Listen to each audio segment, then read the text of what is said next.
With the 13th pick, Boston is proud to select Jakub Zboril from the St. John Sea Dogs.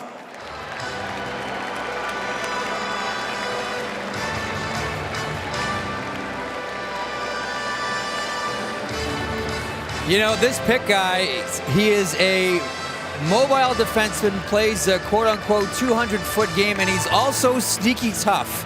In a preseason game against Charlottetown, he's being picked on by a kid by the name of Bradley Kennedy, one of the toughest kids in the Quebec Major Junior Hockey League.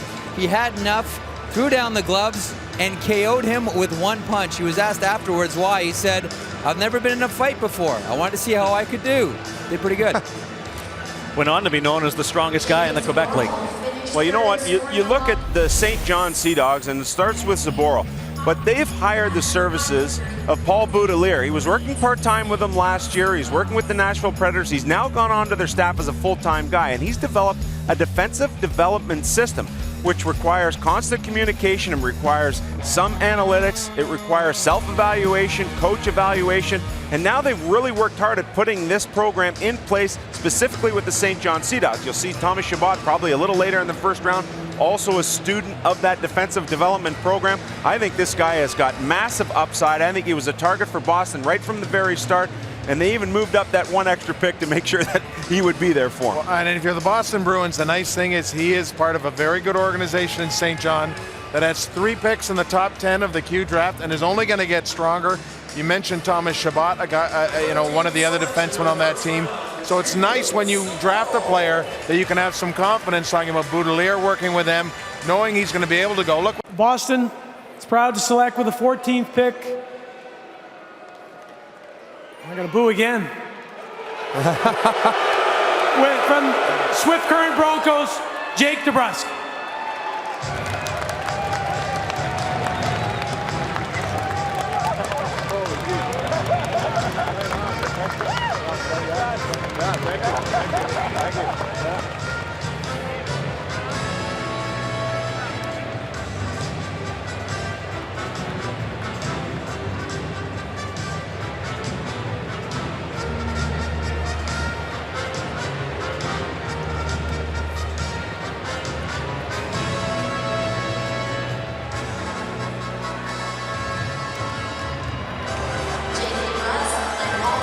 I think somebody knew something. The camera operator for that quick shot of the DeBrusk family.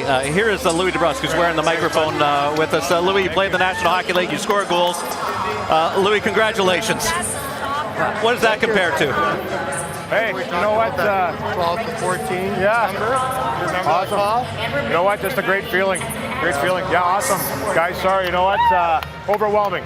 What did you say to him? What did you say to Jake? I just said, you know what? Congrats, kid. Enjoy. You know what? He's earned it. And I'm so proud of him, and we're really excited for him. That's a great. We're pumped. We're pumped. That's awesome. Do you have trouble being a dad and an analyst? Yeah, absolutely I did. I'm not going to lie to you. Yeah, for sure. You know what?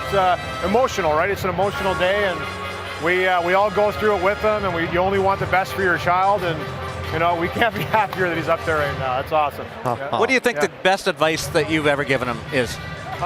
You know what? I think just love the game. You know what? He loves the game. Just continue to love the game, and you take that in every day, playing the game. You're gonna do okay, and he's done that his whole life, and you know what? I'm so proud of him. Yeah. Was there ever a point where you had to have a tough conversation about the game with him? Oh, thank you. Hi, I'm Matt from the Bruins. Thank you. How many people do you guys have with you? 7. the house Bruins with his select big dad. Zachary Senyshyn from the Sioux Greyhounds. Don's right on this, eh? Wow. He's not slowing down. Well, this is right off the board. Yeah, Sammy. this one goes off the board here. And Senyshyn is a fascinating character. He's got world-class speed. He played in a very deep Sault Ste. Marie lineup, so you really had to get a lot of looks at him to find out what kind of player he was. They love him up there in Sault Ste. Marie. He did a lot of things even strength. When you look at the guys, especially that they acquired at the trade deadline in Sault Ste. Marie, that power play time, all the extra 5-on-5 time wasn't available to this guy, yet he was still able to put up good numbers. And part of getting those 3 picks in a row definitely was to target this guy. That's a guy that when you step up and take him there, knowing that they still have 3 second-round picks, that goes to show you just how much they like him as a player. But that also show you have the potential maybe to slide back down and still get him later. I mean, you really got to want him because he's not rated till the 30s, 40s in many of the scouting 38th North American skater. Which has you thinking he's going to be in the second, maybe in the third round, depending.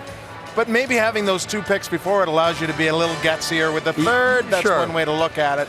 But he's, as you say, he comes out of that super program, and you look at the Boston Bruins, not only are they retooling, they seem to be going in a different direction.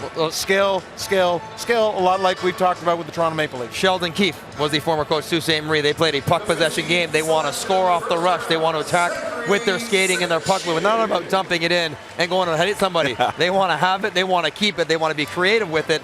That's where the game's going. That's not always where the Bruins have been. But I think with everything we've seen Boston do today, they're kind of catching up with it, and they're embracing that in a big way.